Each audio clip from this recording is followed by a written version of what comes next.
Record high temperatures across Europe. Countries, they're feeling the heat of erratic and extreme weather patterns.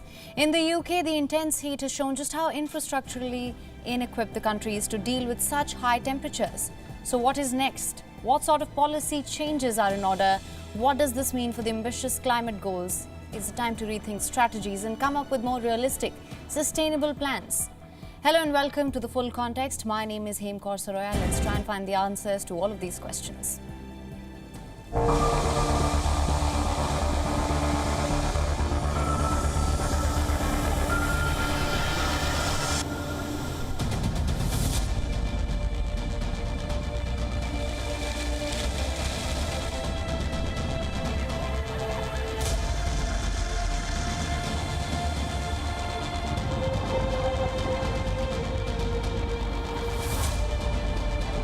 But I looked out the window and just a couple of doors up, I could see a small bit of smoke coming out the back of their garden. And suddenly it just ignited. It was just unbelievable how it exploded.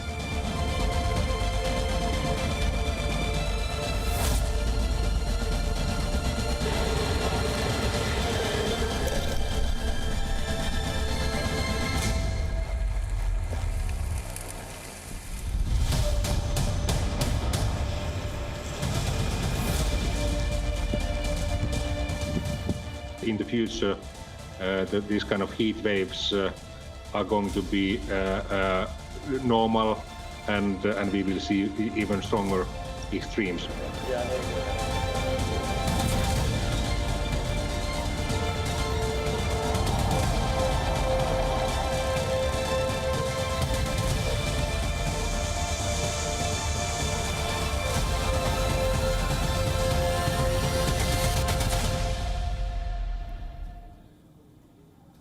On Tuesday, the UK recorded temperatures over 40 degrees Celsius for the first time ever. According to Met data, Coningsby in Lincolnshire recorded 40.3 degrees. Scotland too recorded its hottest day with temperatures reaching 34.8 degrees Celsius.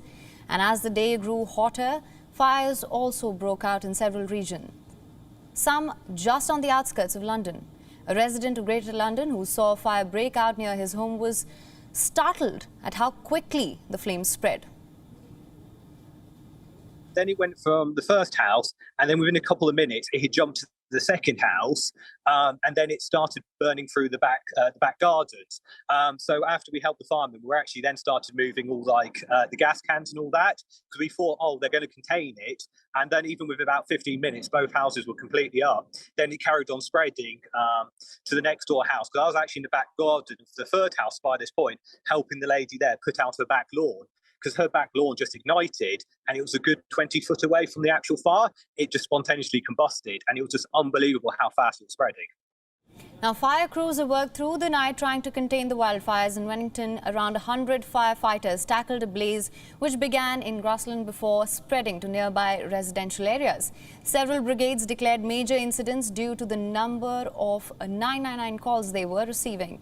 Major incidents were also declared by fire services in Leicestershire, Yorkshire, Lincolnshire, Hertfordshire, Suffolk and Norfolk.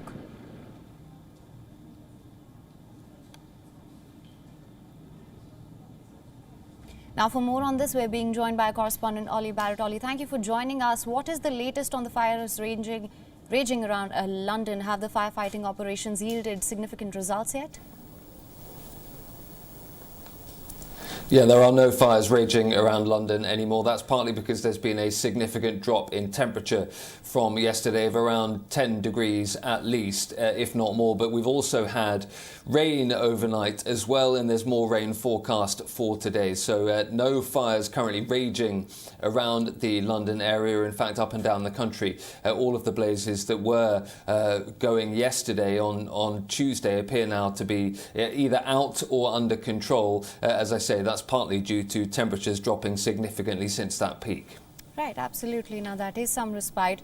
I think what has become even more evident in the past week is that the UK is not built to cope with such heat. It has exposed the cracks in the infrastructure, quite literally. What can you tell us about the immediate challenges? Officials have also warned of travel disruptions. Are there any expected today?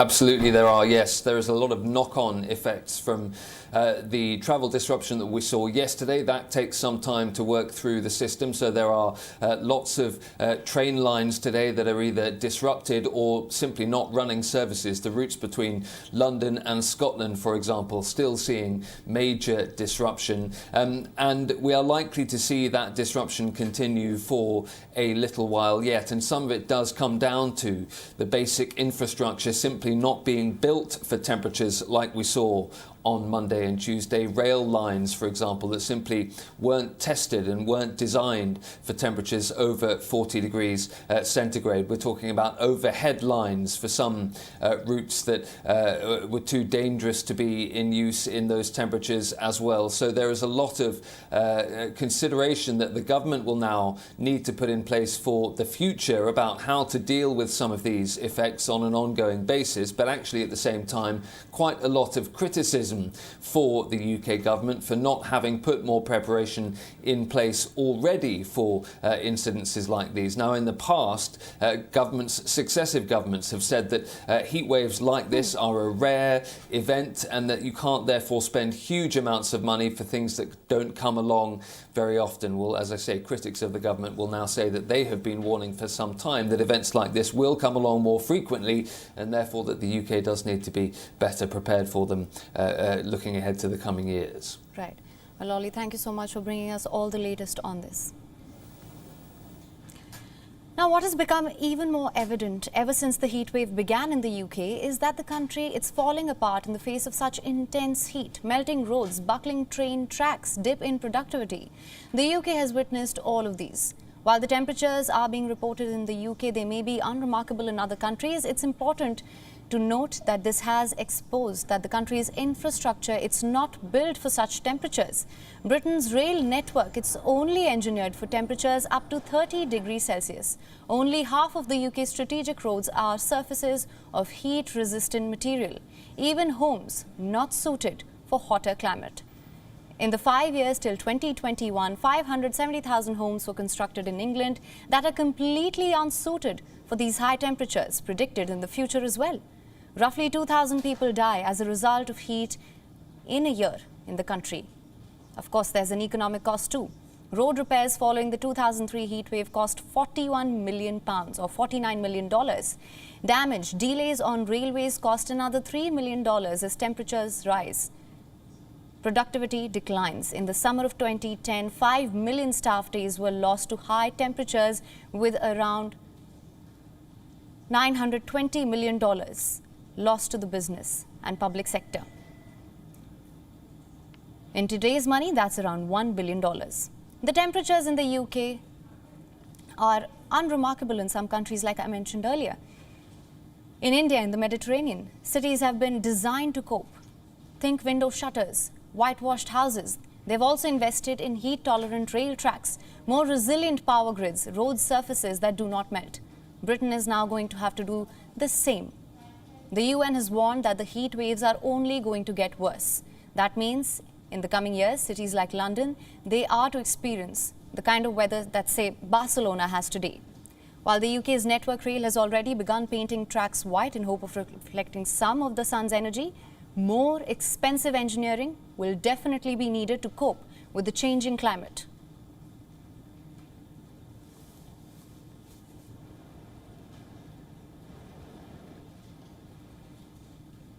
Now, wildfires across Europe continue to rage as the southern part of the continent reports record heat wave. Starting with Portugal, the country has reported over 1,000 deaths due to the current heat wave, prompting officials to issue warnings that the country must gear up to cope with the effects of climate change as temperatures continue to rise. Temperatures surpassed 40 degrees Celsius last week. Along with high temperatures, Portugal is also suffering from drought. Combined with poor forest management, several wildfires are currently active across the country.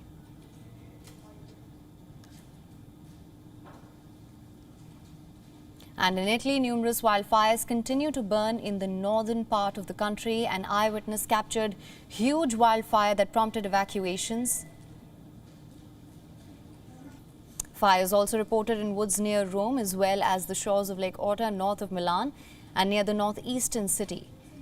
5 cities were placed on the highest alert because of the heat wave on Tuesday. The alert, which warns of serious health risks tied to the weather, will cover 9 cities today.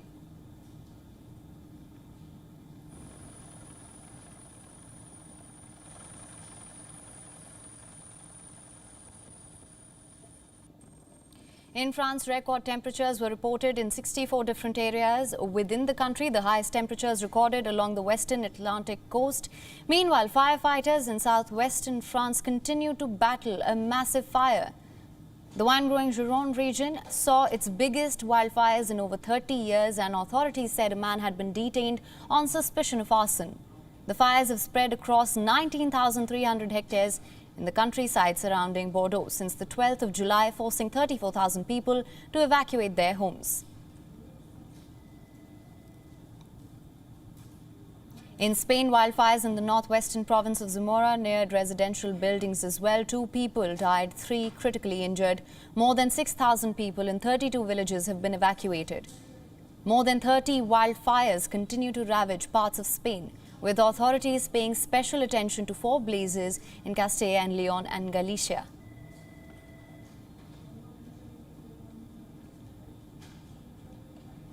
In Greece, at least 420 firefighters, including a team from Romania, fought to contain a fire as night fell on Tuesday that ripped across the mountain areas here and came close to homes in Greater Athens region, some 27 kilometers north of the center. 4 suburbs and 2 hospitals were also evacuated.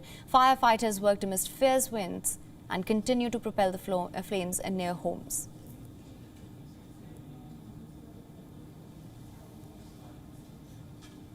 Meanwhile, the United Nations has warned that heat waves like the one stifling Western Europe will become more frequent, and the trend is set to continue until at least the 2060s. UN officials said that the current heat wave should act as a wake-up call for countries pumping more carbon dioxide into the atmosphere. Europe's heat record was broken last year when the thermometer hit 48.8 degrees Celsius in Sicily in southern Italy.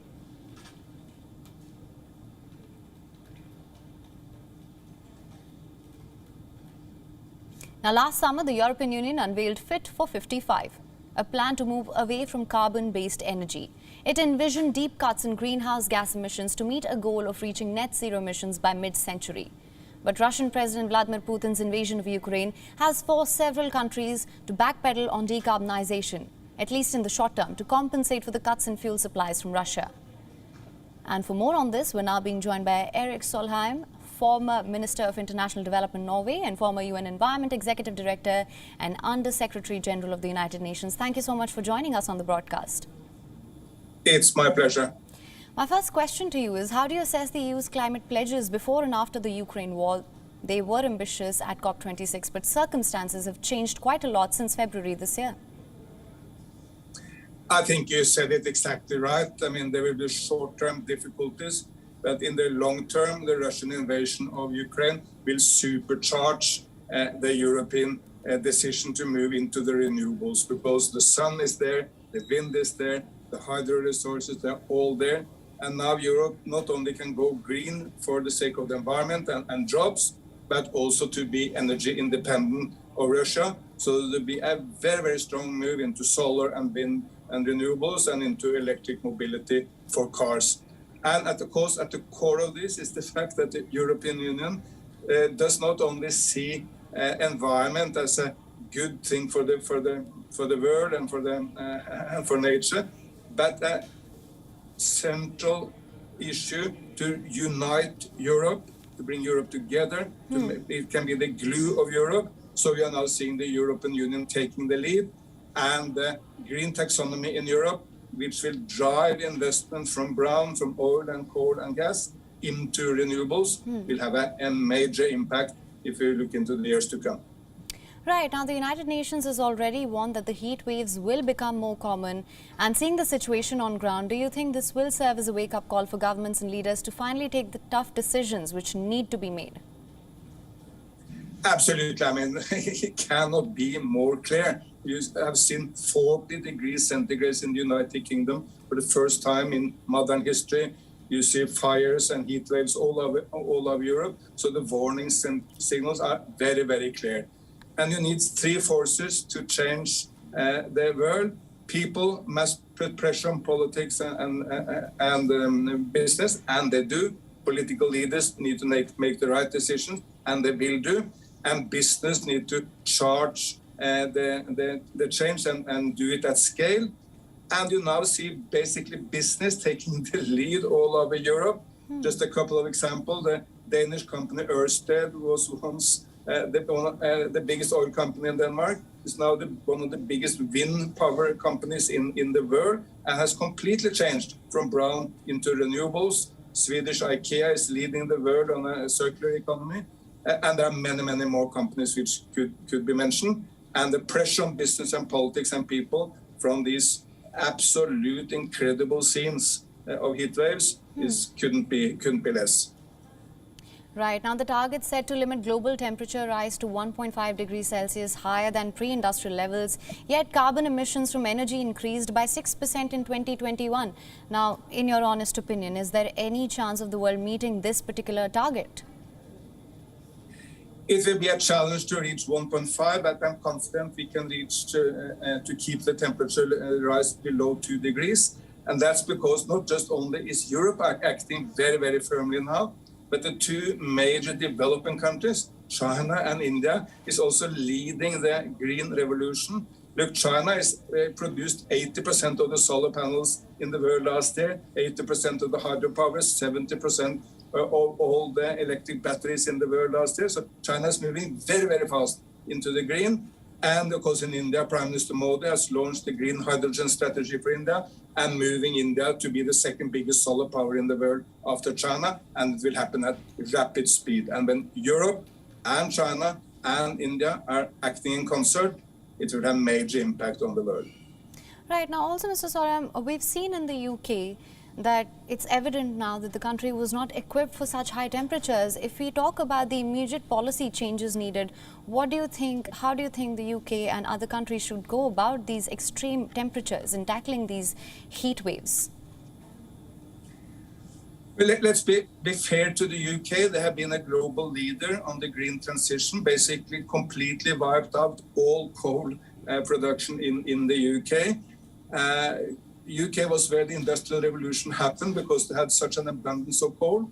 Now coal has come down to zero, and the UK is a world leader on wind energy, and they're going big also on solar. So they have done quite a lot, but of course they should do more. But you're right, neither the UK nor any European countries have really prepared people for such a heat wave, and you need both to reduce the temperature to fight climate emissions, but you also need to prepare people to adapt to high temperature through reducing temperature for all people who may be particularly vulnerable, and to make sure that agriculture and other industries can thrive even in hotter circumstances. And of course that we do not get waves of diseases which may come at higher temperatures. All right. Well, Mr. Erik Solheim, thank you so much for joining us on the broadcast. It's my pleasure. Let's now talk about the economics of climate change. Now, that's a complex study. It's hard to get a fair idea by just looking at direct implications. We also try to understand the fallout and the ripple effects which have been observed in various sections of the society. Germany has just revealed that the country is incurring losses of $6.1 billion every year. In the past decade, parts of Europe have seen extreme heat, drought and floods. Now, this is a study by an economic research company called Prognos. It analyzed past major weather disasters. Like the 2021 flooding, Western Germany reeled under the catastrophe that ended up costing close to $41 billion US. And the heat wave in 2018 and 2019 cost Europe and Europe's biggest economy over $81 billion. In the same years, Germany's forest and agriculture suffered damages of $26 billion due to drought. This is in addition to over $9 billion in damages caused by workers' lower productivity in the industry. German Environment Minister has called the numbers alarming. In a statement, she said, and I'm quoting here, "We must and we will now invest more in climate protection and climate adaptation in order to better protect our population. It is important to know that Germany aims to be carbon neutral by 2045. Now, the authors of this study have clarified that the costs could be even higher because some of the unquantifiable effects have not been considered, like the impact on health and consequences for biological diversity. To give a clearer picture, let's just compare it with one of the leading economies like the United States. Climate change could cost about $2 trillion every year. Now, this means a 7.1% loss in annual revenue for the country. On top of this, the US government could spend an additional $25 billion to $128 billion each year. This will be vulnerable for the vulnerable sectors like coastal disaster relief, flood insurance, crop insurance, healthcare insurance. Now, the question is, what does this mean for today's Europe, which is struggling currently to grapple with the record-breaking heat wave? Hundreds of people have died. Large swathes of land has been reduced to ash. But we are yet to see what these damages mean monetarily.